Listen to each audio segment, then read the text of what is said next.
Hello friends, welcome to my channel high level computing. ನನ್ನ ಹೆಸರು ನಟರಾಜ್ ಅಂತ.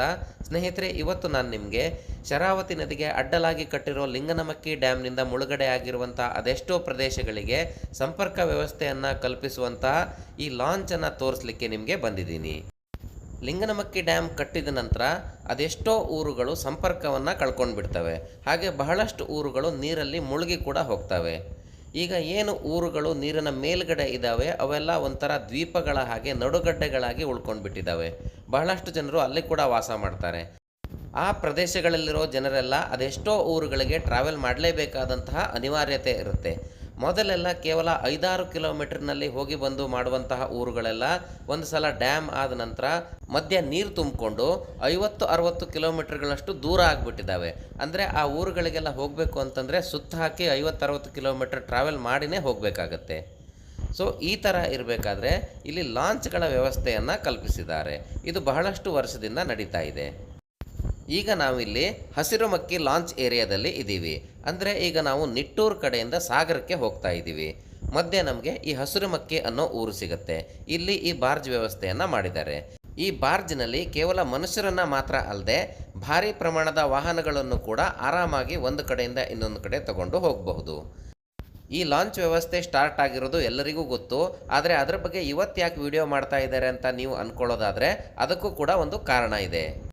ಲಾಂಚ್ನಲ್ಲಿ ಪ್ರಯಾಣ ಮಾಡೋಕ್ಕೆ ಎಷ್ಟೊಂದು ಖುಷಿ ಆಗುತ್ತೆ ಅನ್ನೋದು ನಿಮಗೂ ಕೂಡ ಗೊತ್ತಿರುತ್ತೆ. ಆದರೆ ಈಗ ಇಲ್ಲಿ ಹಸಿರುಮಕ್ಕಿ ಏರಿಯಾದಲ್ಲೂ ಕೂಡ ಸಿಗಂದೂರಿನ ಹಾಗೆ ಒಂದು ದೊಡ್ಡ ಬ್ರಿಡ್ಜ್ ಮಾಡ್ತಾ ಇದ್ದಾರೆ. ಒಂದು ವೇಳೆ ಈ ಬ್ರಿಡ್ಜ್ ಏನಾದ್ರು ಕಂಪ್ಲೀಟ್ ಆಯಿತು ಅಂತ ಆದರೆ ಇಲ್ಲಿ ಈ ಲಾಂಚ್ ವ್ಯವಸ್ಥೆ ಇರೋದಿಲ್ಲ. ಬನ್ನಿ ಈ ಲಾಂಚ್ ಅಥವಾ ಬಾರ್ಜ್ ಹೇಗಿದೆ ಅನ್ನೋದನ್ನು ನೋಡ್ಕೊಂಡು ಬರೋಣ.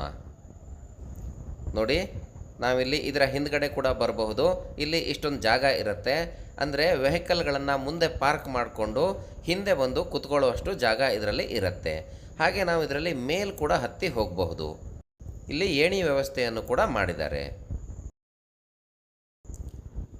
ನೋಡಿ, ಮೇಲಿಂದ ನೋಡಿದಾಗ ನಮಗೆ ಈ ಬಾರ್ಜಲ್ಲಿ ನಿಂತಿರೋ ವೆಹಿಕಲ್ಗಳು ಈ ರೀತಿಯಾಗಿ ಕಾಣಿಸ್ತವೆ. ಹಾಗೆ ಮೇಲ್ಗಡೆ ಕ್ಯಾಪ್ಟನ್ನ ಕ್ಯಾಬಿನ್ ಇರುತ್ತೆ. ನೋಡಿ, ಇಲ್ಲಿಂದ ಅವರು ಈ ಬಾರ್ಜ್ ಅಥವಾ ಲಾಂಚನ್ನು ಕಂಟ್ರೋಲ್ ಮಾಡ್ತಾರೆ. ಇದರ ಸ್ಪೀಡ್ ಆಗಿರ್ಬೋದು, ಡೈರೆಕ್ಷನ್ ಆಗಿರ್ಬೋದು, ಎಲ್ಲ ಇಲ್ಲಿಂದನೇ ಅವರು ಕಂಟ್ರೋಲ್ ಮಾಡ್ತಾರೆ. ನೋಡಿ, ಮೇಲ್ಗಡೆ ಕೂಡ ನಮಗೆ ಇಷ್ಟೊಂದು ಜಾಗ ಇರುತ್ತೆ. ಆದರೆ ಎಲ್ರಿಗೂ ಕೂಡ ಮೇಲೆ ಹೋಗಲಿಕ್ಕೆ ಪರ್ಮಿಷನ್ ಕೊಡಲ್ಲ ಇವರು.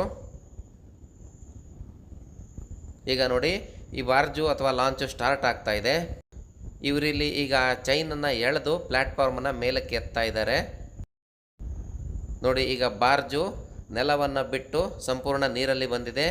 ಹಾಗೆ ನಿಮಗೆ ಮುಂದ್ಗಡೆ ಅಲ್ಲಿ ಬ್ರಿಡ್ಜು ಕಾಣಿಸ್ತಾ ಇರ್ಬೋದು. ಅದು ಈ ಕಡೆಯಿಂದನೂ ಸ್ವಲ್ಪ ಪ್ರಮಾಣದಲ್ಲಿ ಕಂಪ್ಲೀಟ್ ಆಗಿದೆ, ಹಾಗೆ ಆ ಕಡೆಯಿಂದನೂ ಸ್ವಲ್ಪ ಪ್ರಮಾಣದಲ್ಲಿ ಕಂಪ್ಲೀಟ್ ಆಗಿದೆ. ಮಧ್ಯದ ಏರಿಯಾ ಇನ್ನೂ ಆಗೋದು ಬಾಕಿ ಇದೆ. ಈಗ ನೋಡಿ, ಈಗ ನಾವು ಸುಮಾರು ದೂರ ಬಂದಿದ್ದೀವಿ. ಹಾಗೆ ನಮಗೆ ಈಗ ಇನ್ನೊಂದು ಸೈಡ್ ಇರುವಂತಹ ಬ್ರಿಡ್ಜು ಕಾಣ್ತಾ ಇದೆ. ಅಂದರೆ ಇನ್ನೊಂದು ಸೈಡಲ್ಲಿ ಸ್ವಲ್ಪ ಪ್ರಮಾಣದಲ್ಲಿ ಆಗಿರುವಂತಹ ಬ್ರಿಡ್ಜು ನಮಗೆ ಇಲ್ಲಿ ಕಾಣ್ತಾ ಇದೆ. ಅಂದರೆ ನಾವು ಇನ್ನೊಂದು ದಡಕ್ಕೆ ಹತ್ತಿರದಲ್ಲಿ ಬರ್ತಾ ಇದ್ದೀವಿ. ಹಾಗೆ ಇಲ್ಲೊಂದು ಬೋರ್ಡ್ ಇದೆ, ನೀವು ಓದಬಹುದು. ಇಲ್ಲಿ ಸ್ಥಳೀಯರಿಗೆ ಮೊದಲ ಆದ್ಯತೆ ಅಂತ ಇದೆ. ಯಾಕಂದರೆ ಇಲ್ಲಿ ಈ ವ್ಯವಸ್ಥೆ ಮಾಡಿರೋದೇ ಸ್ಥಳೀಯರಿಗಾಗಿ. ಈಗ ನೋಡಿ, ನಾವು ಇನ್ನೊಂದು ದಡಕ್ಕೆ ಬರ್ತಾ ಇದ್ದೀವಿ. ನಿಮಗೆ ಇಲ್ಲಿಂದ ಕಾಣಿಸ್ತಾ ಇರ್ಬೋದು, ಅಲ್ಲಿ ಆಲ್ರೆಡಿ ಬಹಳಷ್ಟು ಜನ ಬಂದು ಕಾಯ್ತಾ ಇದ್ದಾರೆ. ಅವರೆಲ್ಲರೂ ಕೂಡ ನಿಟ್ಟೂರು ಕಡೆ ಹೋಗುವಂಥವ್ರು. ನೀವು ಯಾವತ್ತಾದರೂ ಸಿಗಂದೂರು ಲಾಂಚಲ್ಲಿ ಪ್ರಯಾಣ ಮಾಡಿದ್ದಿದ್ರೆ ನಿಮಗೆ ಗೊತ್ತಿರಬಹುದು, ಅದು ಯಾವತ್ತೂ ರಶ್ ಇರುತ್ತೆ. ಅಲ್ಲಿ ಪ್ರಯಾಣಿಕರ ಸಂಖ್ಯೆ ಕೂಡ ತುಂಬಾ ಜಾಸ್ತಿ ಇರುತ್ತೆ.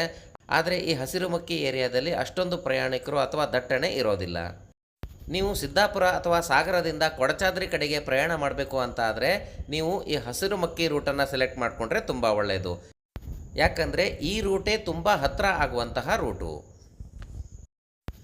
ಮತ್ತು ಈ ವಿಡಿಯೋ ಮಾಡ್ತಾ ಇರೋ ಮುಖ್ಯ ಉದ್ದೇಶ ಏನು ಅಂತಂದರೆ, ನೀವಿನ್ನೂ ಈ ಶರಾವತಿ ಹಿನ್ನೀರಿನಲ್ಲಿ ಲಾಂಚಲ್ಲಿ ಟ್ರಾವೆಲ್ ಮಾಡಿಲ್ಲ ಅಂತ ಆದರೆ ನಿಮಗೆ ಇದು ಕೊನೆ ಅವಕಾಶ. ಒಂದು ವೇಳೆ ಇಲ್ಲಿ ಬ್ರಿಡ್ಜ್ ರೆಡಿ ಆಯಿತು ಅಂತ ಆದರೆ ಈ ಲಾಂಚ್ ಅಥವಾ ಬಾರ್ಜ್ನ ವ್ಯವಸ್ಥೆ ಇರೋದಿಲ್ಲ. ಈ ವಿಡಿಯೋ ನಿಮಗೆ ಇಷ್ಟ ಆದರೆ ಲೈಕ್ ಮಾಡಿ, ಹಾಗೆ ನಿಮ್ಮ ಫ್ರೆಂಡ್ಸ್ ಜೊತೆ ಶೇರ್ ಮಾಡಿ. ಹಾಗೆ ನೀವು ನಮ್ಮ ಚಾನಲ್ಗೆ ಹೊಸದಾಗಿಂದ ಬರ್ತಾ ಇದ್ದೀರಿ ಅಂತ ಆದರೆ ನಮ್ಮ ಈ ಚಾನಲನ್ನು ಸಬ್ಸ್ಕ್ರೈಬ್ ಮಾಡಿಟ್ಕೊಳ್ಳಿ.